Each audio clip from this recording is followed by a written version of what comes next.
Hello friends, welcome to KD knowledge academy channel.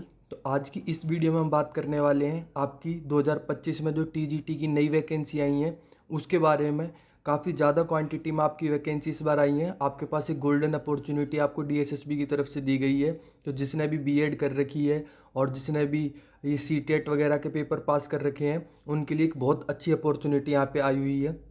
तो इस video में हम बात करेंगे आपकी कौन सी कैटेगरी में कितनी वैकेंसी आई हुई है और कौन कौन से सब्जेक्ट की आपकी वैकेंसी आई है। तो इस वीडियो को पूरा देखें और हमारे चैनल को सब्सक्राइब कर लें अगर आपको इसी तरीके की इन्फॉर्मेटिव वीडियोस देखनी है तो बात करते हैं हमारी जो वैकेंसी है वो आप 9 अक्टूबर से लेके 7 नवंबर तक अपने फॉर्म भर सकते हैं। 9 अक्टूबर से आपके फॉर्म स्टार्ट हो जाएंगे, 12 बजे दोपहर को आप भरना स्टार्ट कर सकते हैं और 7 नवंबर रात 12 बजे तक आप अपना फॉर्म लास्ट भर सकते हैं।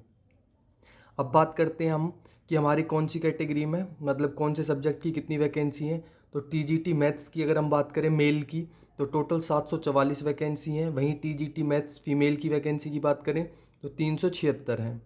वहीं पर अगर हम इंग्लिश की बात करें टीजीटी इंग्लिश तो सारी टीजीटी की हैं। तो इंग्लिश मेल की बात करें तो 869 वैकेंसी हैं। वहीं पर अगर हम टीजीटी इंग्लिश बात करें फीमेल की तो 104 है।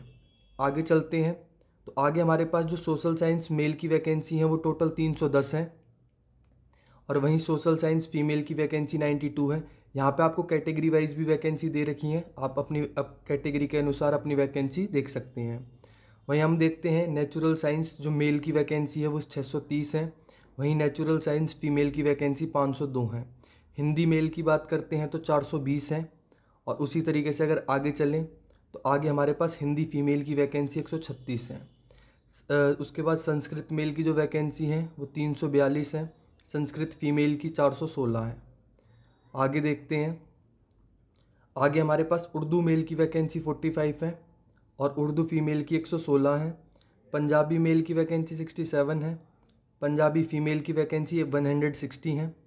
और उसी तरीके से आगे देखें तो ड्राइंग टीचर की जो वैकेंसी है ये 15 है और स्पेशल एजुकेशन टीचर की जो वैकेंसी है वो 2 है।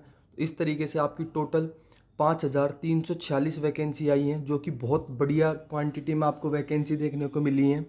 तो अब बात करते हैं आगे आपकी एज रिलैक्सेशन वगैरह क्या है, आपको क्या एज यहाँ पे फॉर्म भरने की दे रखी है उसके बारे में बात कर लेते हैं।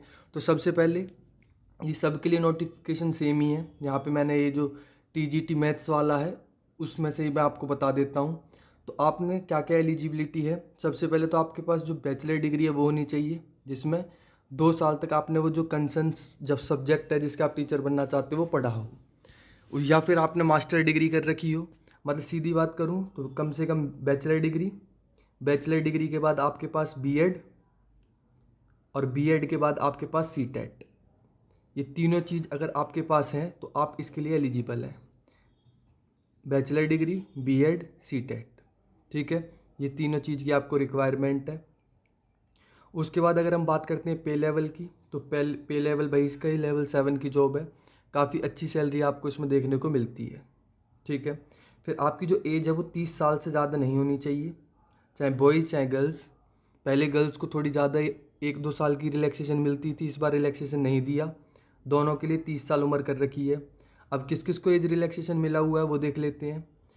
अगर भाई आप SC ST कैटेगरी से हो तो आपको 5 साल का रिलैक्सेशन है, OBC से 3 का, फिर PWD UR EWS को 10 साल का, PWD SC ST को 15 का और PWD जो आपके पास ये जो OBC हैं इनको 13 साल का।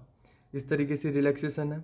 एक बात मैं आपको यहीं क्लियर कर देता हूँ, DSSB की वैकेंसी जो है उसमें SC ST अदर स्टेट के चलते हैं, लेकिन जो OBC होता है OBC ये सिर्फ दिल्ली का होना चाहिए। OBC सिर्फ दिल्ली है। अगर आप बाहर से OBC हो अदर स्टेट से तो आप दिल्ली में अगर ये DSSB का फॉर्म भर रहे हो तो आप जनरल में काउंट होगे।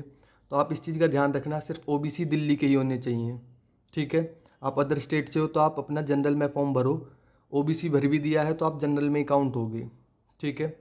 उसके बाद बात करते हैं भाई हमारी पेपर किस हिसाब से होता है। तो आपके पेपर में 2 टायर आते हैं, मतलब 200 नंबर का पेपर है, 2 घंटे का पेपर है और 2 घंटे में भी आपको इन 200 क्वेश्चनों में 2 टायर देखने को मिलते हैं, एक सेक्शन A और एक सेक्शन B। जो सेक्शन A है वो होता है जनरल। जनरल मतलब आपके इसमें 20 क्वेश्चन आएंगे जीके के 20 क्वेश्चन आएंगे रीजनिंग के, 20 क्वेश्चन आएंगे मैथ्स के, 20 क्वेश्चन हिंदी के और 20 क्वेश्चन इंग्लिश के। ये क्वालिफाइंग नहीं है, इसमें आप कितना भी स्कोर कर दो कोई दिक्कत नहीं है, चाहे कोई बच्चा 10 लाए चाहे कोई बच्चा 16 लाए, कोई फ़र्क नहीं पड़ता। ठीक है, ये तो हो गया आपका सेक्शन ए। उसके बाद आपका आता है सेक्शन बी। अब सेक्शन बी की बात करें तो सेक्शन बी क्या होता है आपका, सेक्शन बी में जो भी आप सब्जेक्ट, जिस सब्जेक्ट के आप टीचर बनना चाहते हो उस सब्जेक्ट्स के 100 क्वेश्चन आते हैं। ठीक है, और ये वाला जो सेक्शन होता है इसमें आपको मिनिमम क्वालिफाइंग नंबर चाहिए। जैसे अगर मैं बात करूँ जनरल की, तो जनरल को 40 नंबर चाहिए। ठीक है, अगर आप 40 नंबर से एक भी कम लाए, मतलब आप 39 नंबर लाए और पहले पेपर में चाहे आपके 90 नंबर थे, सेक्शन ए में आप 90 ले आए, सेक्शन बी में आप 39 लाए, तो आपके नंबर तो बन गए टोटल 129। और हम एज्यूम करते हैं कि हमारी जो लिस्ट थी वो गई 115 पे फाइनल लिस्ट, तो भी आपका सिलेक्शन नहीं होगा क्योंकि आप इस सेक्शनल जो कट ऑफ थी उसको आप क्लियर नहीं कर पाए, आप फेल हो जाओगे। तो आपको जो आपका सेक्शन पेपर है, मेन सेक्शन बी का जो मेन पेपर है, उसमें अगर आप जनरल कैटेगरी से हो तो 40 नंबर लाने ज़रूरी हैं। आगे मैं बात करूंगा कि और जो कैटेगरी वाले हैं उनको कितने नंबर चाहिए, तो इस सेक्शनल का याद ज़रूर ध्यान रखना है आपको। ठीक है, अब बात करते हैं आगे। तो आप दोनों चीज़ों की तैयारी करते चलें साथ साथ ताकि आपको दिक्कत ना हो। ठीक है, तो यहाँ पे ये बात लिखी भी हुई है कि आपको ये सेक्शनल कट ऑफ क्लियर करनी ज़रूरी है, नहीं तो आप फेल हो जाओगे।